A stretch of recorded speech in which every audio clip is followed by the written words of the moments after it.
Welcome in, everyone, to Lively Lewis Stories. That's right, we're back with even more awesome adventures with Levi and Ivy. Set your storytime meter to fun and get ready to join the Lively Lewis crew. All you need is your imagination and... Off we go! I can't wait to see where our story takes us today.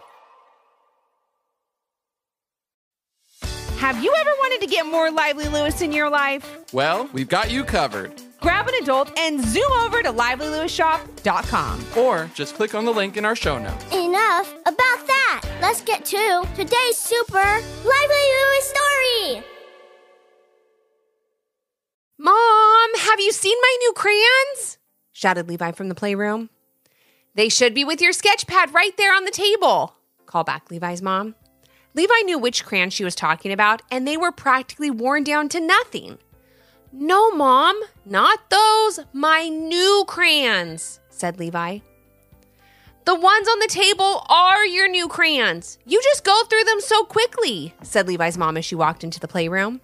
Levi looked upset because he had a great idea for a drawing he wanted to create. Levi loved drawing and went through art supplies faster than the average kid. And not just crayons. We're talking markers, oil pastels, watercolor paints. You name it, Levi used it to create something amazing. But when he had an idea, he wanted to get it down on paper immediately. So when he realized that his favorite thing to draw with, crayons, were all gone, he didn't know what he was going to do. But Mom, Levi whined, the idea I have for a drawing is a castle built out of crayons where the Crayon King and Queen live. And I can't draw a crayon castle with anything other than crayons. Well, you have a point there, said Levi's mom, trying to think up a solution to his problem. How about we check the old craft bins upstairs in the attic? Maybe we can find some crayons up there. Levi didn't like his odds for success with this idea, but it was worth a try. The craft bins his mom was talking about hadn't been used in years, and some of the craft supplies in there were from when she was a kid, like 100 years ago, or something. Reluctantly, Levi and his mom trudged up to the attic and switched on the light, illuminating the darkness and all the treasures that called the attic home. Old holiday decorations, folding chairs for parties, and boxes of Levi and his sister Ivy's baby clothes and school art projects. You always were great with the pack of crayons, said Levi's mom, holding up a drawing he had done in kindergarten of a kangaroo and a panda having a tea party on the moon. And such a wonderful imagination. Your dad and I were always so excited to see what you would create next. Levi smiled and then quickly got to work looking for the old craft bins. Once he found them, he opened the lids and started to search for crayons. However, he found anything but. He found pom-poms, pipe cleaners, ribbons, sequins, bottles, and bottles of glitter. He found construction paper, crepe paper, and tracing paper, but no. Friends, what do you think he didn't find? Crayons! That's right, no crayons. Then, just when Levi was ready to give up his search, his mom, who was looking through one of the bins, suddenly called out, I found some! She spun around to face Levi, holding up a pack of old, very old to Levi, crayons. These were mine when I was a kid, said Levi's mom with a nostalgic smile on her face. My great-grandma gave them to me. She taught me to color and draw, and these were hers when she was a kid, if you can believe it. Levi put out his hands as his mom dumped out the box of crayons. They were your great-grandmother's? Levi said, sounding extremely surprised. This was because the crayons he held in his hands looked to be unused. The point on each crayon was perfect and screamed to be used to draw something magnificent. There were very few things in the world that were more appealing to Levi than a brand new box of pointy, colorful crayons. And while they weren't new, they certainly were pointy and colorful. I know, right? Replied Levi's mom. They always look like this. My great-grandma told me once that they were magic, but I think she was just telling stories. She told the best stories, and the ones about her crayon drawings coming to life when she was a kid were my absolute favorite. My drawings never came to life, but I wasn't as good of an artist as she was. Hey, maybe since you're so great at drawing, your artwork will come to life. Levi's mom laughed as she said it, not really believing what she was saying. She gathered up the items from the craft bin, put them away, and then left the attic with Levi, who was, of course, still holding on to these wonderful, maybe magical, crayons. Magic crayons, Levi whispered to himself as he sat down at his creation station in the playroom. I wonder if those stories are true. Levi giggled to himself, thinking of his crayon creation coming to life, and quickly decided that was just too far-fetched to happen. Then, with his new old crayons in hand, he was finally ready to draw his crayon castle complete with a crayon king and king. The old crayons felt the same as his new crayons. However, the colors were more vibrant and eye-catching. They seemed to almost glow and shimmer. He started with the outline of the castle and then moved on to the details. The crayon king and queen were the last to join the drawing, and when he was all done, he was so proud of what he had created. He loved the way the drawing looked and wondered for a moment if maybe the crayons were special after all. No, that was just a story, Levi said to himself as he stared at the perfect pointy-looking crayons. Then something moved out of the corner of his eye. He thought it was maybe a little fly or some dust and swatted at it with his hands, his gaze never leaving the crayons. They were so perfect, he just couldn't look away. Then again, he saw something move, and only then did he turn to see what it was. What Levi saw next would prove his original thoughts about the magic crayons wrong beyond a shadow of a doubt. "What is going on here?" said Levi in a loud whisper, not sure of what he was seeing and not wanting to alarm anyone else in the house until he figured out what was going on. "Why, we just want to say a most sincere thank you, good fellow, for creating such a prestigious and glamorous home for my wife, the queen, and I to share," said the crayon king that Levi had just created. Yeah, you heard me right. The crayon king that Levi had just drawn jumped off the page of his sketchbook and came to life right before his eyes. "Never have we seen a more brilliant artist than you, young squire," added the queen as she walked to stand beside the king. "Not since a little girl many, many, many years ago have these crayons you're holding been used to create such magic." Levi truly could not believe what he was seeing or hearing, and since his parents always told him to be polite when he was getting a compliment, he humbly accepted the kind words of the crayon king and queen and said thank you. "What is your name, and what other marvelous magical masterpieces do you have for us?" asked the king. My name is Levi. I guess I could draw a few more things," he said, letting the enormity and amazingness of the moment sink in. Levi then proceeded to pick up the brown crayon and draw a few horses outside the castle walls. His crayon was hardly off the paper before they neighed and sprang into life. The king and queen, quite used to getting all that they wanted, applauded and asked Levi to draw them something else. He grabbed a silver crayon and drew them something he knew they had never seen before.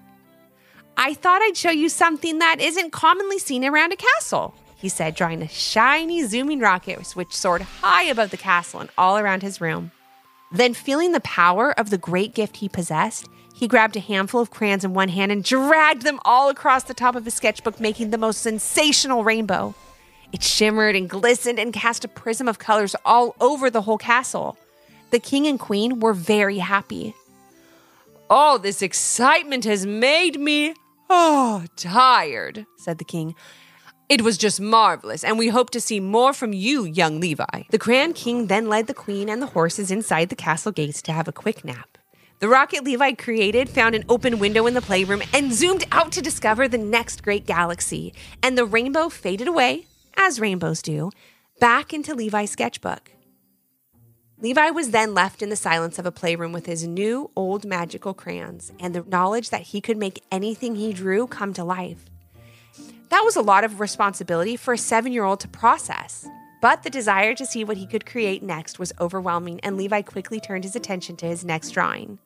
Fine to worry about the power of his new gift later.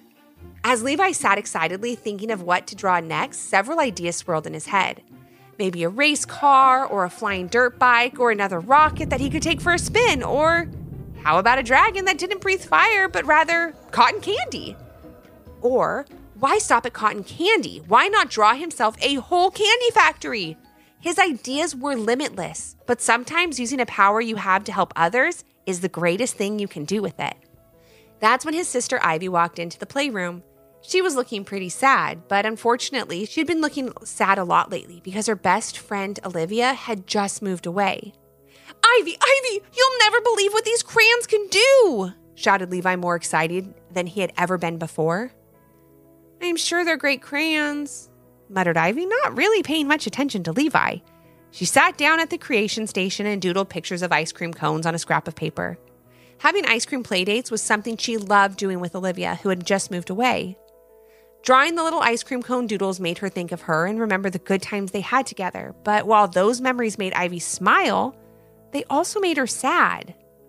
It was at that moment that Levi knew just what to do. Ivy, I know you're feeling down right now, but I think I have something that will make you smile, said Levi. Then he told his sister the story about the new old crayons and how their mom's great-grandma told stories about them being magic. Well, it's true, Ivy.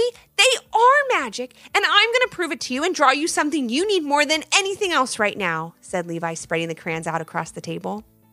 Ivy was only half paying attention, but smiled at her brother and thanked him for trying to make her feel better. He went right to work using color after color to create a crayon version of Ivy's best friend, Olivia. Complete with the matching sunshine sweatshirt they bought right before she moved away. Ivy was still so focused on her ice cream cone doodles that she didn't notice what Levi was drawing or that the drawing had come to life right there on the table. Ivy, take a look, said Levi. It will never replace Olivia completely, but I hope it will help a little bit when you miss her a lot.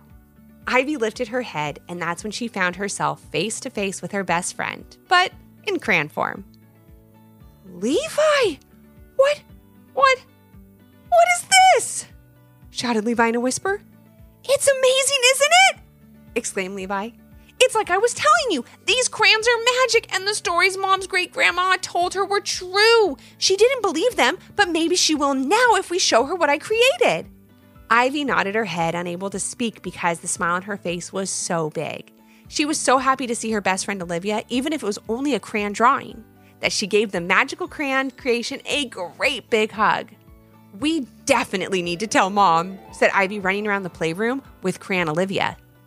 I know, I think it will be really great for her to know that her great-grandma's stories were all true, beamed Levi with a big smile on his face.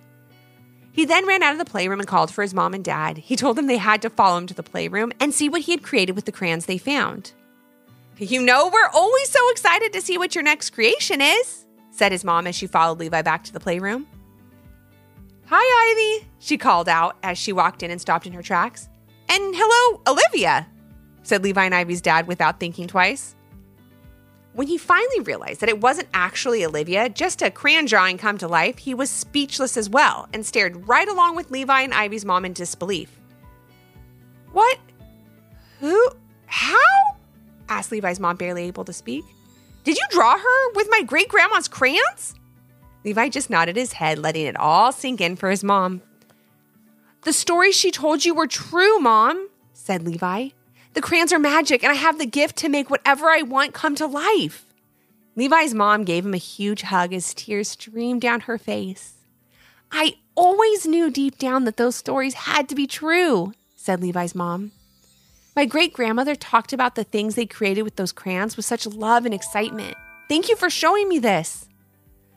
A little help over here? Said Levi's dad. What's going on? That's when Levi, his mom, and Ivy told him all about the magic crayons. After a little discussion and a lot of excitement, Levi drew a few more things for his parents. His dad was interested in a power tool, a super power tool, in fact, that could do the job of all the power tools he had. It was amazing, and he immediately ran around the house fixing anything and everything that needed to be fixed. Levi's mom was interested in a beautiful flower arrangement like her great-grandma used to have at her house when she was younger. Levi used every color in his magical crayon box and created something absolutely lovely for her.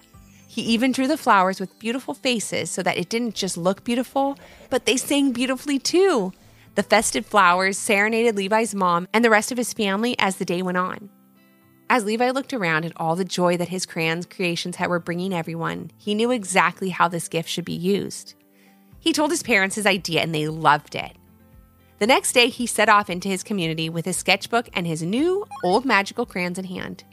When he saw someone in need, he was more than happy to lend a hand. Or should I say a crayon, to help in any way he could.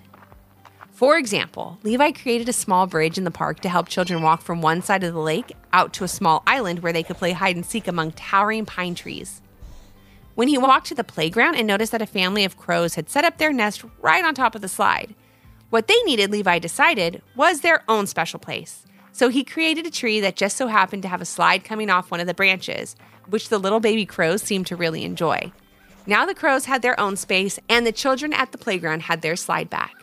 This went on and on. Levi helped anyone and everyone he could using his new old magic crayons and an amazing gift that he was happy to share. Want to start a podcast? Spotify has an easy free platform called Spotify for Podcasters. Here's how it works. Record and edit your podcast on your phone or computer with ease. Share your podcast on Spotify and all other major platforms. You can even make video podcasts on Spotify. If you want to engage with your audience more, use Q&A and polls. You can earn money through ads and podcast subscriptions. It's completely free, no hidden cost. Give it a try. Visit www.spotify.com/podcasters to get started. We love making our podcast, and working with Spotify has been amazing. Thanks for joining us today. We hope you enjoyed the story and learned a little something too. And since we know everyone has their own story, we'd love to hear yours. If you have an idea for a Lively Lewis story, leave a comment on our Apple Podcast review page with 5 stars, your idea, and your little one's name. Then maybe our next adventure will be with you. Until our next Storytime Hangout. Thanks for listening. We can't wait to share another fun Lively Lewis story with you.